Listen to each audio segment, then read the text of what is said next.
Hi, my name is Chris Liddle, and I am the host of The Lifestyle Chase. In 2018, I started this show to have meaningful conversations. I've interviewed over 100 different people, both in and out of the fitness industry. This podcast is something I'm incredibly proud of. Welcome to Season 4.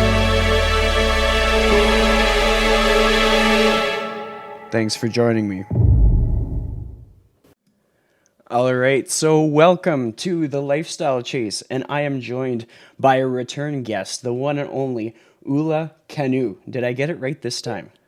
You got it right. Okay, because I actually went back to the old episode. I was like, I knew I kind of screwed it up, so I'm going to be better this time. I did my best. You were last on the show for episode 24, which is back January 17th, 2019. And now we're here Wild. for episode 199. How are you doing? I'm great. I can't believe that much time has passed. So when you had asked me to come on again, I was shocked, and I kind of wanted number 200, but I understand if you have a special guest or a special plan for it.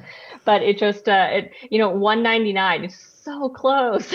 Yeah, I mean, like, I there was a chance that I was going to record episode 200 from a plane, but I Mm, don't think it's going to time out quite right. Like that is something that might actually happen. But in the meantime, I've just been trying to stay on track with the amount of episodes I've been putting out because I find that like the amount of personal development that it gives me and the perspective and hmm being able to connect with people and sometimes circle back, which is what brings us here. It's You've done so much in the last couple years. If you can kind of recall to where you were when we were last on the show and kind of fill in the gaps, like what's life been like the last couple years? Yeah, so I guess the biggest change is I moved across the country. I now live in Ottawa, which was a big change and not expected. I guess it's not like I planned to move to Ottawa, but here I am. So I've been here since October of last year, so almost a year, coming on a year right away. And I'm trying to remember where I was 2 years ago, and I was like, I think doing social media. I think I had just left Lululemon or about to leave Lululemon. And I'm actually now in-house with the one of my clients. So I went in-house with them, and I'm coming up on, I think it'll be 2 years soon with them. So it kind of lines up in my mind. And yeah, I feel like 2 years ago, I was just moving into being self-employed. I was not really doing a lot of photography, if any at all, versus now I would consider that like a cornerstone of my career and like what I do. So it's kind of a wild change. And I moved across the country and I found my partner. So here I am. I probably was single at the time 2 years ago. So it's a complete change. Everything has changed and in a great way. Well, the thing that I like about it, because like I recently listened to the episode to kind of get like refreshed with it and everything. And everything that you were saying there, you're accurate with all your reflections. But like it just goes to show if a person's patient with life, how much can change. And I know that's something that I struggle with sometimes. I struggle with patience. I'll feel like why aren't things coming together? But then you can see like through other people's experiences how many things can kind of come together and how like patience can pay off and just hard work and consistency can pay off. Like throughout everything that you do, there's certain things that come up that are consistent that help you. Like I've noticed in my observations, you tend to be someone who makes decisions with integrity and you are very loyal to your people. And no matter what context that gets applied to, it turns into things. hmm I've always kind of been curious, like what was the turning point that spurred on the move? Like what made you think, okay, time to pick up and relocate to a new place? Funny enough, it was not really by choice. It was by like I chose to come here. But Corey, my partner, he's doing his postdoc.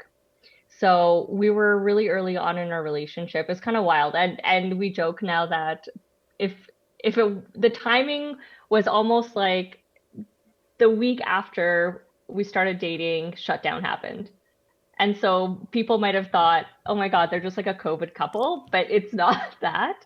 It's just the timing aligned that way. And so he just finished his PhD and was just applying for postdocs, and he was unsure where he was going to land. It could have been anywhere. I know at one point it could have been Australia. So when it turned out to be Ottawa, I was kind of like, as much as I would love Australia, it's kind of like, oof, that's a little bit easier and not as crazy just to like go with the flow. And I decided I didn't want to do a long distance relationship. It's not what I wanted to do. And I know he was worried for my career. It is different out here, career wise for me. I'm not bilingual, so it's a bit difficult to find work for someone in my career path if you don't speak French. And I just thought, you know what, my job's a job. I'll figure it out. And I was lucky enough that the company I went in house with, yeah, everyone's at this point, pretty much everyone's working from home, so it really doesn't matter anymore. And it's really changed what work can be like. Yeah, so we're in Ottawa now, and we might move again. We don't know. Well, I mean, when we reflect on like the last episode, you talked a lot about working from home, and like I've just been in like the zone of talking to person after person after person about working from home because of all these episodes from like the COVID times. And then I Hmm. realized I was like, that's before we even knew that was a thing. That was before like working from home was popularized. It was like you were probably one of my few guests that actually used that term. And so what I liked is that you had a greater understanding of like the boundaries that needed to be in place to successfully Hmm. do that. And Hmm. you had learned a lot of lessons from past business experiences and how to like uphold those connections no matter where you relocate to. Like when you first landed, um, what were the first things that went through your head? Like finding a place and all those things. Like what did you have to navigate to break through? Yeah, well, actually, just the work from home thing. I have always had my goal to be that I could work from anywhere in the world. I wanted to be mobile in that sense. I've had experiences in my life where, my family's not where I live, and that makes it difficult. So working in an office setting has never been something I had wanted to do, and actually going in-house was almost difficult for me. I was unsure whether I should do it. I was unsure if I should kind of, I don't want to say give up, but like it kind of felt for a sec like, oh my God, I'm self-employed. Why would I go work for a company? But what I saw was the ability to work with a really amazing team. And I knew I was going to grow and learn. And like I really, really have. It's really pushed me in ways that working by myself, I could never do. And now I can't imagine not having a team, whether I'm self-employed or not. I think I will always want to have a team to work with. So when I was making the move over to Ottawa, I told them like I don't want to leave. Like I'm not quitting, but I'm moving. So those are my values. It's my partner first. And second is my job. So if you let me continue working for you, I will continue working for you from Ottawa. And I do my best to actually match Edmonton time just to make it smoother for the office. And yeah, it's worked out wonderfully. And when we're coming out here, I won't lie, it was a little wild. Like, I mean, it's cross country. I'm moving during COVID.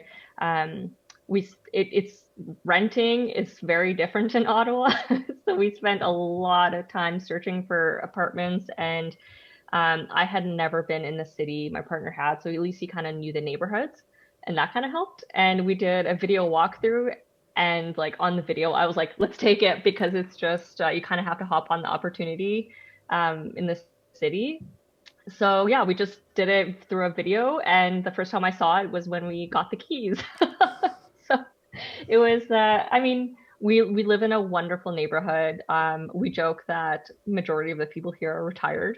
So we have a lot of friends with gray hair that we meet while we walk our dog, and it's quite nice. So So throughout everything that you've been doing, what was like the biggest kind of like struggle that popped up that kind of like just got frustrating? hmm um oh, I mean, there's a lot of frustrations, like I won't lie. COVID has been a very, very difficult time for me. Moving cross country during COVID is, I don't recommend it. If you don't have to do it, don't do it. Um, you're already isolated as is.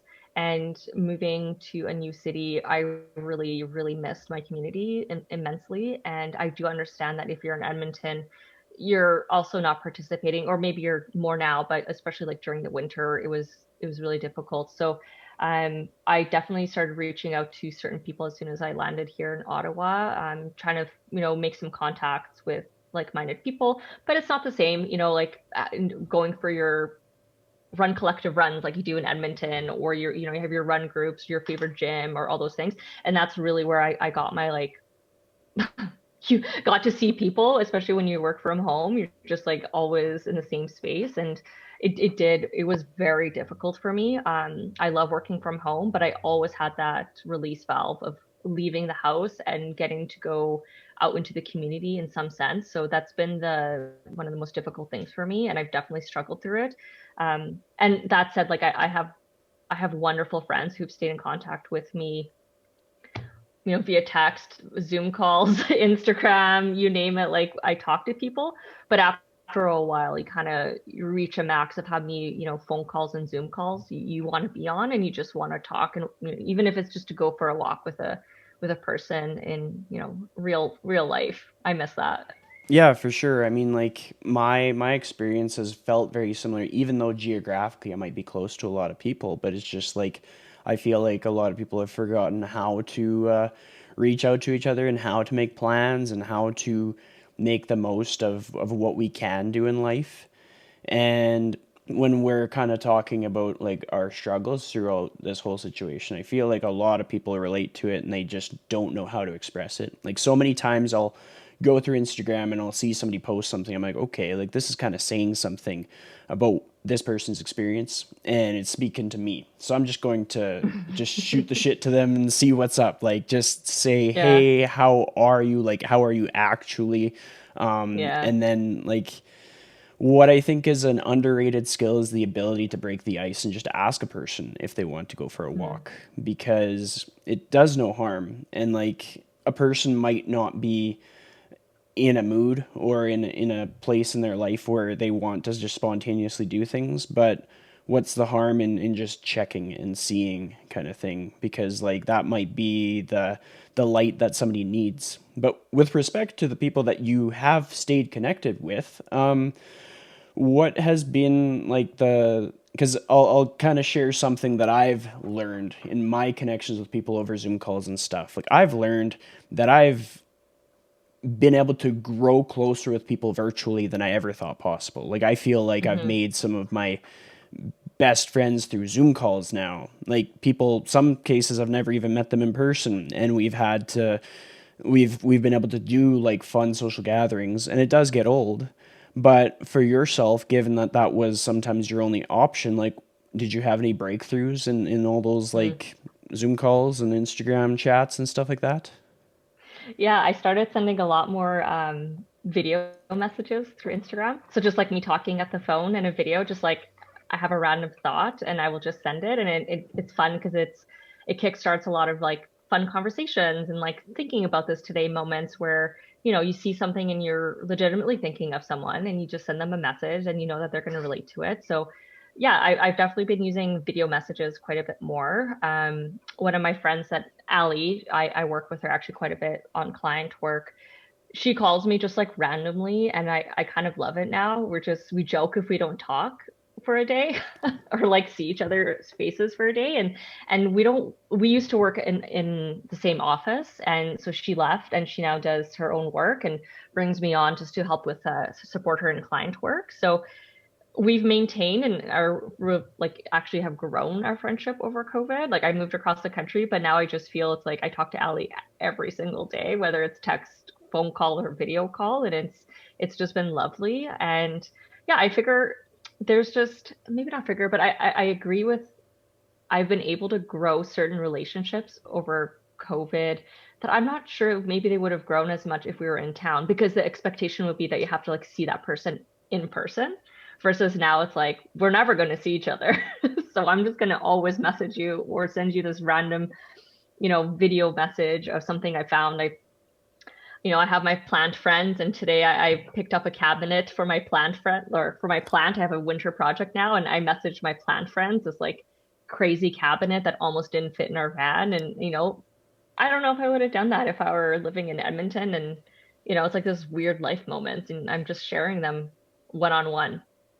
Well, I think like something that stands out to me when you're making those reflections is just like people's communication styles have like enhanced. Like we've learned Mm, how to relay messages and add context to the things that we say. And people have had to like lean into conversations to discover the context. Like there's so many things that a person can have on social media that could easily upset a person, but then if you have a conversation, then you start to learn more about that other person. Like you might not change your mind, but you're gonna have a greater understanding. Like mhm. similar to how if a person works like 5 jobs before they work the job that they end up working with a colleague, like they're going to have more emotional intelligence based on their broad experiences. And so if someone's had to communicate via multiple platforms and learn new technology, they're probably going to have more breakthroughs in the people that Mhm. they were previously talking to. I definitely feel, sorry to break in there, but I definitely feel like my relationship to social media has changed. And I don't know if you feel it, but like um, I go days now without like posting to my stories, but I definitely will message my friends instead. And I have kind of like, it's my job. Like I already have to be on social media for, work and for my clients, and I'm doing it all the time. So I don't feel the need to like share every personal moment anymore. I've definitely kind of moved beyond that. Like I'm happy to, bring people along for things I'm excited about, but I definitely don't feel this like pressure to show up on social media as much. Especially just like over COVID, I don't know if it was the best for my mental health all the time. And there were times where I like completely would just choose not to post, choose not to post to stories, not try to, take too much in, because it is very curated. And I do really appreciate when people are honest, and it doesn't have to be dramatic, but I'm on Instagram at this point in my life to be connected with my friends and family. And so I'm less likely to feel, excited or inspired by things that feel overly perfect or overly curated or like all about inspo quotes and stuff like that. I'm just like, sure, whatever. Like I have Pinterest for that. Like, whatever. I don't need to see it on Instagram. Like I actually just am here because I want to message my friend and like send a video message or something like that. So I definitely feel like my relationship to social media has changed for my own mental health, and it's still something that I'm not perfect at, but it's so easy to compare yourself, especially during COVID. When I'm like, I will admit, like I'm a workaholic right now, and it's by design and by choice. Like my partner's doing his postdoc, he works 12 hours, and I thought, you know what, I'm just gonna do the same thing and get as much done as I can in the next, basically 2 years, and see where I can get out, on the at the end of that. And it's yeah, like my career is growing phenomenally, but it is crazy. And to then hop onto social media and be like, it's like highlight reel everyone. I'm like, yeah, I don't know. I don't know how good that is to see. Well, I'm glad that you added that in because I think it's an important thing for people to hear and to see because like I myself, like I have to mute all kinds of stuff. I have to kind of set boundaries Hmm. and rules and delete the app at times and certain things just set me off. Like I saw some stuff this morning. I was, "Oh man, that made me feel shitty." And then I like thought about it critically and I was like, okay, like did anything in my life actually change? Like did anything that physically happened to me change or is it just something that I saw that kind of like set me off. And yeah, it was something that I Hmm. saw that set me off. And so I just had to distance myself from it. It's not it's not like detaching yourself from being an empathetic, caring person. It's taking care of yourself so that you can be your best when your moment comes. Like when you have to change somebody's tire, you're in a good place Hmm. where you can just get in the car and change their tire rather than letting like technology drag a person down. But like you said, it is part of your work and Instagram just keeps changing. Like how have you navigated that? Like, I'm trying not to lose my mind. Yeah, it's driving me nuts. I don't think Instagram is like dead. I know some people are like saying Instagram is dead. It's not. It's evolved, and I think the people that want to play by the rules of Instagram go at it, go for it. I think it just I wouldn't I wouldn't look at Instagram. Oh boy, how do I say this? I think it's like if you're a business, I would just be very critical about where you put your energy and effort and time and money.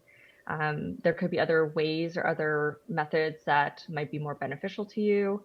I jokingly said I have Pinterest for that. I'm a big fan of Pinterest, actually. It's over 400 million users, mostly women with average household income over $100,000, and they use it to shop. So if you're like selling like a CPG product, if you're selling, crafts, or you are creating crafts, you're an artist or something like that, like invest, like, yeah, of course, be on Instagram, but like I hope you're investing some time into Pinterest because people are saving that and it can really drive traffic for you. So I'm also spending more time working on, actual content for blogs and email lists and diversifying that way. And it's something that, that's something I'm working on even for myself with Ali. And we have one more partner with us, Iona. So there's the three of us, and we just started an email list because the reality is it's like we have a ton of information. Like I'm a photographer, I do social media, design communication. We have a graphic industrial designer and we have a brand specialist. And sometimes Instagram is just like not enough. You know what I mean? Like we want to be thought leaders. We want to share this information and gather clients and share our information with like our friends that want to follow along. And yeah, we're doing an email list and a blog because we own that content, we control that content, we get to share where we want. It's totally different. Like we did, or like I didn't sleep last week because we randomly last second decided to do a brand review of the political parties and put it on YouTube, and that's fun, and it's a long format. It's an hour long, right? So just actually starting to control and own our content. Like no one's going to change the rules on our own blog, and it might take time and it's going to be slow, but it'll be worth it, in a bit of time. And yeah, I just think like Instagram is not the end all be all. It used to be really, really fun, and now it's kind of like, ugh. Oh, I absolutely. think Like that's the best noise I can give it. Ugh. it's something that I totally agree with. When I think about it, I think about well, you mentioned the email list. I actually signed up for it earlier today, and I think that's important for everybody to Welcome. have. Well, I was like, I'm getting in on this. Like, I know that I'm gonna learn something. Like, I even if Yeah. it's like distanced from what I do, like I'm sure it will align with a lot of the things that I do. But it's just like anytime somebody has an email list, like the thing is people are motivated when they're creating an email list, they need to retain those people, so there is Hmm. some kind of motivation to keep putting out good stuff, Hmm. to maintain people's attention and to make sure that they're actually reading through it all, because you nobody has to stay on it. Like just like I sign up for email lists, I also unsubscribe from some. Like I Hmm. unsubscribed from somebody who was teaching me how to get dates, and I was like, this guy doesn't know what he's talking about. I'm unsubscribing. Was it Mark Groves or whatever? No, no, no. It wasn't a household name, so I won't get attacked or anything. It was just Mm, that it was like I sign up, I see what's there, and then if it's yeah. not for me, I leave. So what Mm, is it like to kind of run that? Because that is big industry. Like there are copywriters who create content that hmm. retain eyes. Hmm. So like what has your experience with that been like? Yeah, it's been great because that's definitely an area I want to develop in professionally.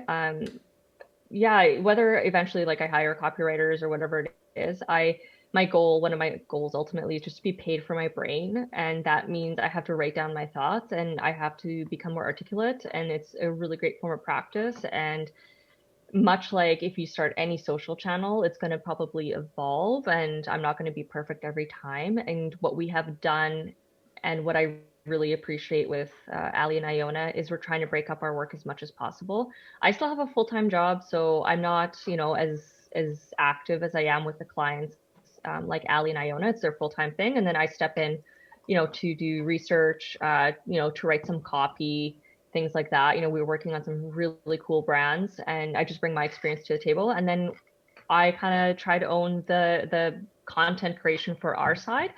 That said, because there's three of us, we rotate who writes the emails. So it's been really good. It's basically on like a schedule that we have, and every 4 weeks I am responsible for writing an email. And then in between that time, I write additional blogs and I create blogs out of the emails that they have written. So it's been really nice. And we all kind of have decided what topic we're going to write about just to help us stay consistent, build the information over time. And then it's nice because the people receiving the emails are hearing from three professionals on three different kind of topics, right? So I call it design school. It's not really like only design, but I joke that it's like all the stuff that you have to learn at design school is so broad. And my goal is, if once a month I send you this email, that you feel comfortable at least asking the right questions, because everything in your life is designed, whether you think it is or not. And my last email was actually about silent design. And it's basically people who have to do design work, not knowing that they're doing design work. And then how does that interact with designers? So let's say you start your podcast and you created your thumbnails or like your, what do you call the Yeah, thumbnail, thumbnails. right? That's what I would call Yeah. them. Yeah, that's design, right? But maybe you wouldn't call yourself capital D designer. So, that's what I talk about. Ali talks a lot about what she's learned from her clients or what she's seeing in these like client interactions, and then bringing kind of a humanistic approach to it. So, her last email was about wounds, actually. Like your wounds will show up in your business, and it is so true. Like we have been in the boardroom where we've had CEOs say something and it's like, this is nuts, this is nothing to do with your business, this is 100% because something happened in your life and that thing is now impacting your business. And then Iona is really going like the visual route. So she's going to be building, why it's important to have hierarchy. Why is it important to care about this typeface? Or, eventually we're going to be talking about, or she's going to be talking about some of the work. We cannot share who our clients are quite yet. It's like kind of a gag order on that until we're done, but she'll be eventually showing the process of like, how many iterations of a logo does it take to get to the last one and why? Like what happened? We're going to just like expose it all. So I'm pretty excited, and it alleviates that stress, right? So I have a whole month to think about what I'm going to write about, but we're still releasing weekly emails, which allows us to stay in contact with our followers and those that subscribe. Well, I mean, there's a lot of takeaways for that. Like, I purposefully bring on like a mix of guests for this with the purpose of it serving the fitness industry, but also like the general population. Mm-hmm. And just thinking about that and thinking about where people are kind of like an independent trainer might get mad at like Peloton for taking their business when the gyms Mm. get closed. But at the same time, like what did that independent trainer do to differentiate themselves? Did they work on Mm-hmm. their brand? Did they work on their communication? Did they work on their design of like how their posts kind of catch people's attention? Or did they go into like I know a lot of people in like the mentoring space have actually delved into Pinterest because as you Mm-hmm. said you outlined like the target audience, and that is a great target audience. And it's like I think about it now, I'm like, ooh, I should probably get on Yeah. Pinterest. You should get on Pinterest. And Pinterest is wonderful because they also show a lot of the analytics that I feel Instagram doesn't. Instagram will show you a level of analytics, and you can definitely pay for additional, information through a different platform, whether it's like Hootsuite or Later or whatever it is. But Pinterest, I feel, is like trying to almost overshare. They're like, look exactly what's happening, and they will share trends. They will share what people are pinning. So you can like look at your demographic and what are they looking for right now. So it's really interesting. Like it'll break it down by the country and be like, hey, did you know like people in Canada right now care about like this type of design, or like that they're looking for this type of workout? And it's just fascinating because you can then just create content in that route. And I mean, you can pick and choose. It's not like they're telling you five things. Like they release reports regularly where they give like trend reports, and they also do holiday reports, which was really powerful because it allowed me to even show, my boss, be like, FYI, like here is proof that people are not shopping in December for holiday gifts. Like you're almost missing the boat if you're selling in November. Like people basically end of October are shopping for the holidays. So like what are you doing at the last week of October to be talking holidays? And I don't think that you even have to think about it as only for products. Like if you're a personal trainer, January 1st is coming. Like that is like go time. That is like when people are buying their memberships, is when people are making their resolutions. So like I would challenge someone to then be like, okay, so what are you actually talking about in November and then December and then building? So by the time January 1st hits and they're like, yeah, I actually have to do something, you're the first name that they think of. Because if you're posting on January 1st, like, hey, resolutions, I'm gonna be like, tough luck. They've already gone to someone else. It's too late. Like you miss us by 12 weeks. Well, I mean, it's so true, and it kind of makes me think about something that I reflected on over the last couple of days. I revamped my website, and in doing so, I was linking up some podcasts that I had been on, and I listened to one that I had been on in like 2019, and I was go, oh, wow, I'm like saying a lot of the same things that I'm saying today, and I personally like that when I see someone having like the same like values year after year after year. Mm, It builds trust. Like it tells me mm, that that person is going to do what they say they're going to do, especially if you can go back, hear them say that they're going to do something, then follow their journey and see that they did exactly that. mm-hmm. How important is that for you when you're like representing brands? Like, how do you communicate that? Like, I know you enough that I know that you kind of agree on that, but like, how do you convey that out into the various social media platforms? Mm-hmm. Yeah, it's interesting because we're going through evolution right now with my like in-house job. We're evolving as a brand for sure. At the core, I'll use them as example because it's kind of easy to talk about that way. But at the core, it was always design forward.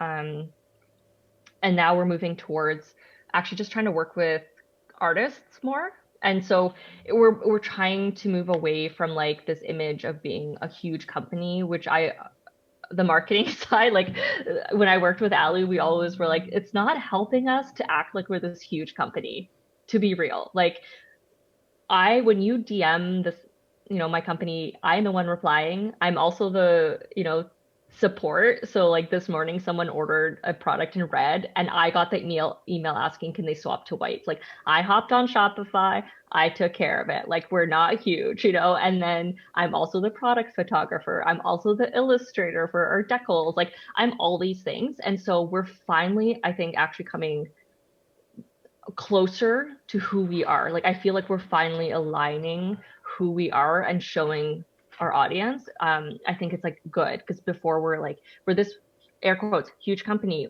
creative, design forward, and that now needs to evolve. I think to be more authentic. So I think sticking to your values is important, but then having a level of like openness to evolve because I think we're actually moving in the correct direction and you're a human as well.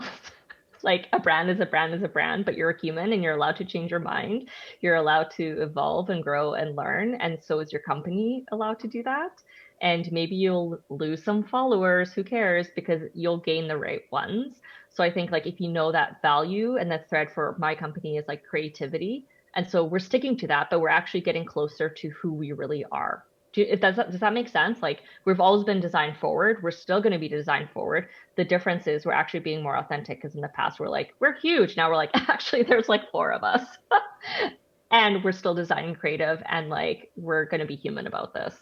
Yeah, it does make sense, and it kind of correlates with something that I see. Like within fitness, there's people that have their different certifications, they have their different training styles, and if somebody changes their mind as to like how they're going to prescribe exercise, it can upset people. But at the same time, you Mm-hmm. should almost be open minded to different exercise modalities because at the end of the day, the people are in fitness to get some buy-in from the Hmm. consumer, to get them to actually want to do it continually and not be discouraged and feel seen and heard and like have some reason of their own to do fitness. Just like you can have all these different boutique studios and they can all run well in the same neighborhood, in the same proximity, because they're Hmm. each catering to a different person, kind of thing. So I think that Hmm. whole open mindedness and ability to evolve and just self awareness to know what is important to be communicated to the audience is pretty important and underrated. Because, like, if a person evolves but they like completely change everything, like I have seen some Instagram personalities go from like a life coach to a business coach in the span of a year. And I'm like, I don't think that that doesn't work. Like, So what I would say is that okay, well, there's these like different scenarios you can create, right? So if you're building a company that you're going to sell and you're like, I'm going to be here for 2 years or I'm going to build it for 3 years, you obviously just really want to have like this consistent, strong brand and it's packaged and you're going to sell it and someone's going to take over it. My company's actually just going through that right now. We built a brand. Actually, I built it with Ali. It's done phenomenally, and we're selling it. And it's like this really awesome thing that we've created, and that message has never changed, and it won't change. And it's when someone purchases it, they're welcome to let it evolve to align with what they need. But it's successful because of this brand that we created. Now we're human, right? And you and I were talking about trainers and things like that. So bringing it to that, like you're human. And I think just be who you really want to be from the get-go or move towards that as soon as you can because you're going to hate what you're doing if it's not really who you are in 2 years. And that's kind of where I imagine, you have these weird moments where you're like, I thought you were a coach and now you're like this whatever, right? Because they're flip-flopping because they're realizing it's exhausting to do something you're not really wanting to do, or maybe it's not truly their passion, or maybe they picked this career path because they thought this is where I'm going to make money, whatever. And like you're allowed to change your mind. Like mhm. you're a human, you're allowed to change your mind. But I think just try to, when it comes to social, especially as a person or a trainer, the closer you are to who you really want to be or bring along your audience for that journey of discovery, that's it's only going to work in your favor. And you're not Nutella, you're not going to make everyone happy, so don't try to force it because you're going to have to keep up this image. Like, do you really want to have to fake it? Like, Well, I mean, some helpful context for people. Most of my posts are generally pretty positive. I still piss people off. Like, I don't do it intentionally, but people get mad, people unfollow me. yeah, So yeah, you can't please everybody, even if you have the best of intentions. So don't get hung up over it because it's not gonna do well for your mental health. Like you're literally yeah. gonna lose sleep over it, which isn't good for anybody, especially like for me to advocate for somebody to lose sleep over something that would kind of go against my beliefs as a personal trainer.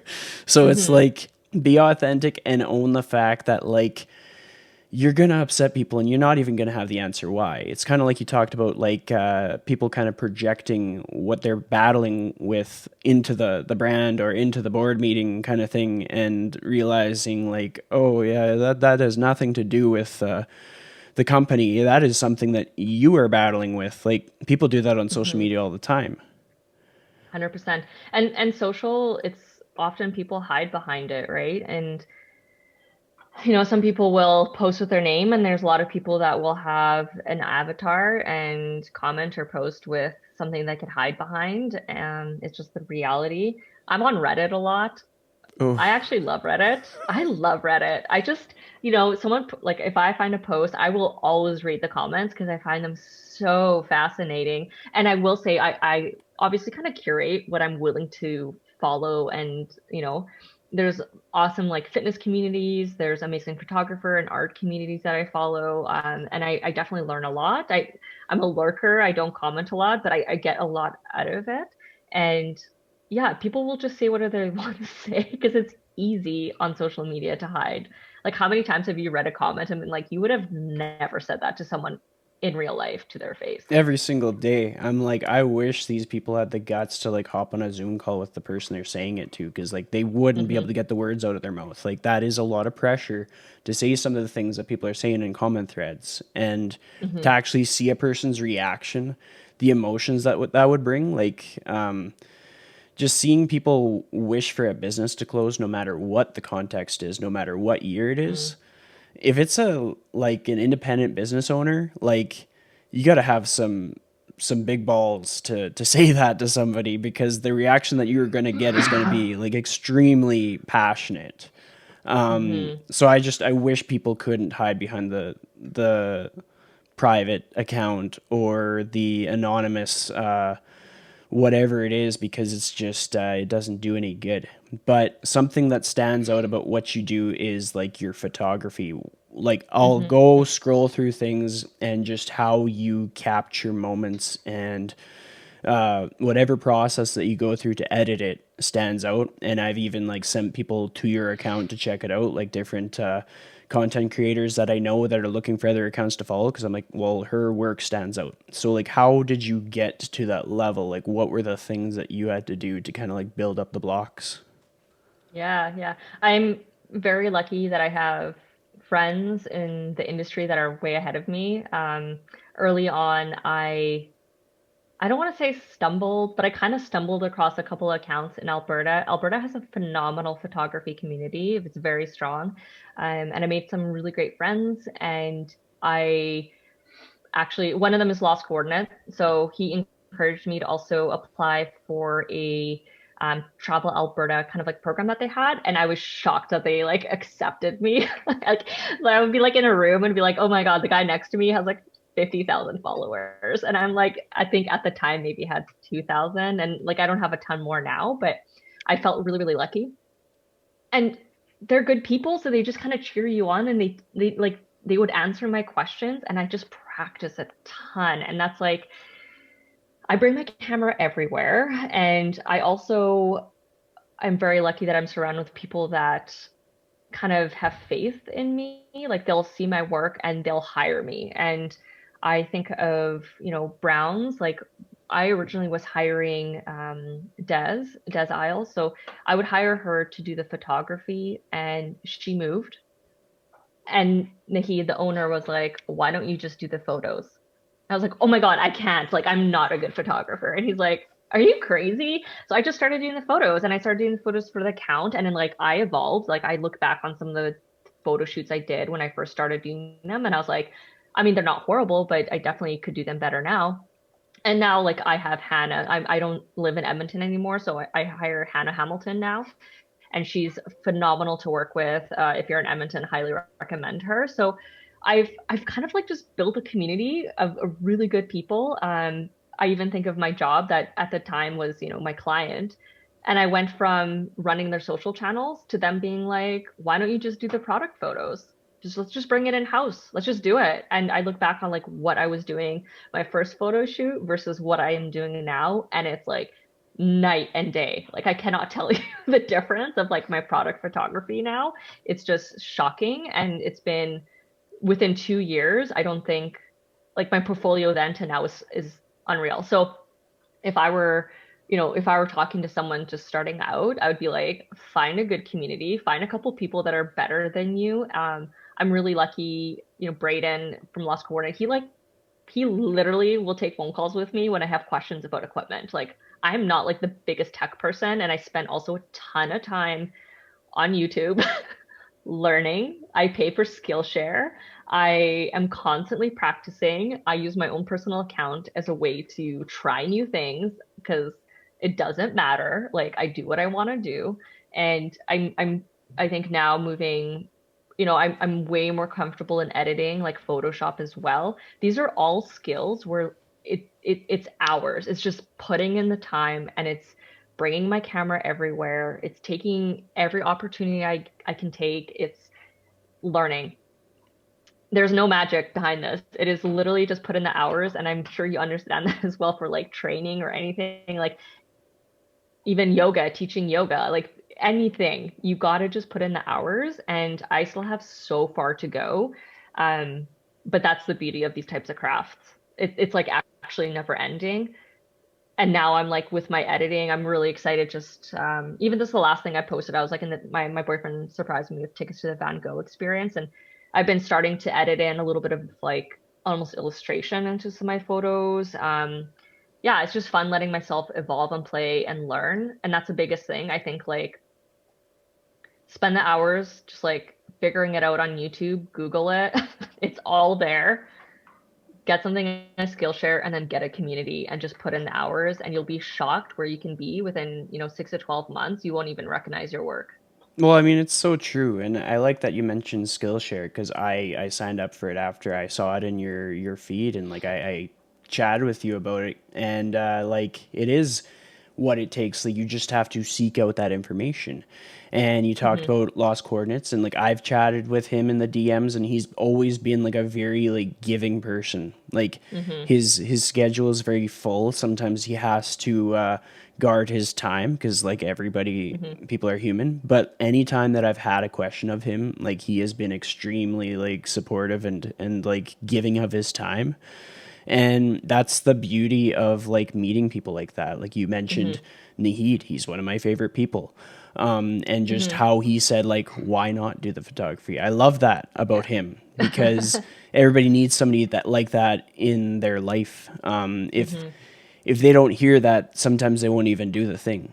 And Hmm. if anybody wants like a visual representation of how like hard work can pay off, like the compound effect of an effort, like if they did actually go back to episode 24 and then go to episode 199 of this show, like they can even just hear in the tone of my voice like how Yeah. practice pays off, which I think is neat. And it just hopefully it reinforces to people who are frustrated that practice does add up to things, but you do have to put Hmm. in the work. You do have to dedicate the time to doing the things. With everything that you've learned, everything that you've experienced, and with where you are today, what currently inspires you in life? Hmm. I I am excited right now to move towards my history of being an artist. I grew up with a mom that's a painter. I I joked that I went to design school because as an artist, I figured no one would ever hire an artist, but they definitely would hire a designer. And yeah, I'm really excited and inspired by artists that I follow. And, looking even at Skillshare, on the side, I take like little illustration classes. One of my favorite illustrators is Burnt Toast, phenomenal, and he has amazing classes on Skillshare. So I definitely have taken them. I actually just saw that he just created another one, so I'm like definitely going to take it. So I'm definitely inspired by art right now. I always have, but I think it's the first time where I've like in a very long time just made a decision that this is where I want to put my time. I am always going to be a photographer. That is, I absolutely love it. And what does it look like? Just to give myself time to create because I want to create something. And perhaps that is more photography, or perhaps it's going to be, more painting. I don't know. But I think I've spent the last year, turning into a banana in front of my computer. So I think finding opportunities to step back, like we're going to go to Niagara this weekend and I'm going to bring my watercolors. And yeah, I think being a little more multidisciplinary as an artist, as a creator, and what keeps popping up in my mind is create art, not just content. So that's kind of where I want to be moving, and it really excites me. Yeah, so that's kind of what I'm most excited about personally. And there's other stuff for my career, like the stuff that I do with Ali and Iona always excites me. We're working on a psychedelics brand right now. It's insane. I freaking love it. I'm reading a book about psychedelics right now. It's just fascinating work. It's like filling my bucket for like knowledge and just like moving into a space where I'm like, I know nothing about this. This is fascinating. So very excited to see where I head with the work that I'm doing with these two amazing women. They challenge me a lot. Like when I get off this call, I have to write a blurb. And it's like it's always like that. It's like I get a random, request like, "Hey, can you write the narrative for this company?" And I'm like, "Whoa, like that's scary." And I'm gonna try because they think I can. Well, that's like where we grow in life when we're kind of thinking, "Well, I don't know if I can do that." That is kind of intimidating. Like when you kind of force yourself to do that, that's when the big Hmm. things happen. As far Hmm. as the future for you goes, what is your current big, hairy, audacious goal right now? Oh, I actually really badly want to have a team.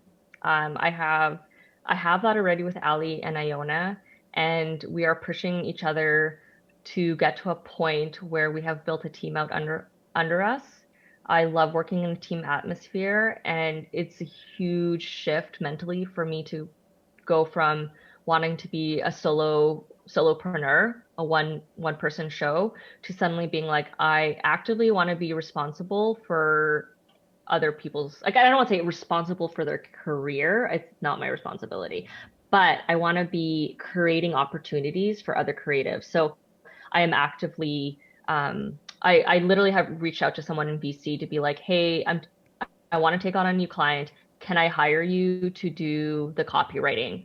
Though I can do it, I'm choosing to hire someone else and not keep that money.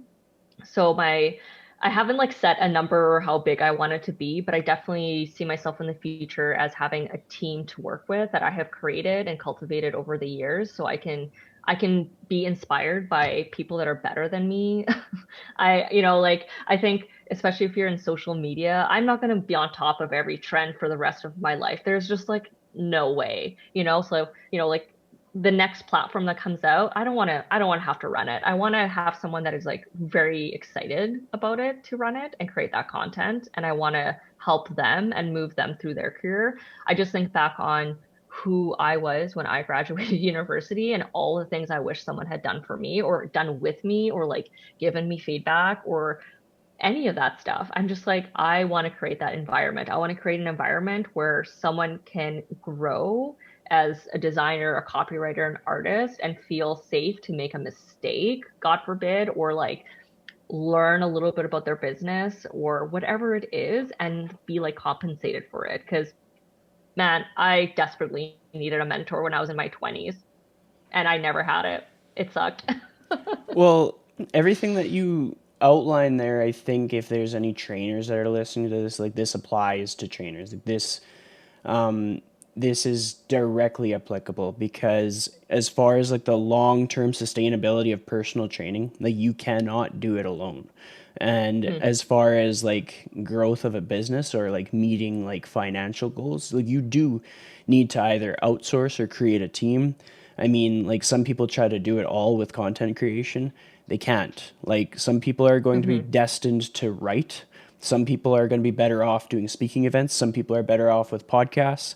Some people are going to be that person that's on the floor for like 45 sessions a week. Hmm. But if you try to do it all, you're just going to burn the candle at both ends. And so when you're able to network and create these meaningful Hmm. connections and outsource, like I see some trainers that hire under other trainers under their brand. Hmm. I do contracting for other trainers in like the US. So it's like there's always going to be opportunities to level up, but you're going to have to involve other people and you're going to have to make meaningful connections. Hmm. Something that I ask all of my guests is to create a challenge of the day for the audience Hmm. and something unique to you that you think will be meaningful and impact their life in a positive way. So whenever you're ready, you're just going to be like your challenge for the day is, and then just let them have it. Hey, my challenge for the day. That's a good one. Okay, so my challenge for the day, I'm gonna actually challenge everyone to send a video message to someone in their life. Get your face on a phone and send a video message. It doesn't have to be a phone call. I think just send out a little bit of a connection. I think now more than ever, we need to default to being humans and just being kind and just sending messages. Skip the text, send a voice memo or sorry, a face memo. How about that? I agree. Like, I think that's so important. I think sometimes people are reluctant to do things like that because they're like, oh, well, it won't matter if I connect with a person. But I would challenge them to Mm, reflect on the last time somebody connected with them and how it made them yeah. feel. and then realize that they have that same impact on other people in their life, and then just do it. Like don't overthink it. Don't focus on your backdrop or anything like that. Yeah, I did, Kara and I did a 31-day workout challenge, and it was just 31 days of 30 minutes of movement. And we created um, Instagram groups. There was enough people that we actually had to split it and have two different Instagram groups. And I haven't taught yoga in forever. Like, I am not an online teacher. Like, city yoga is dormant. Like, I just refuse. I'm like, I'm an in-person teacher. It's not who I am. There's people that need that more than I do, in the sense of like that's their career and their passion.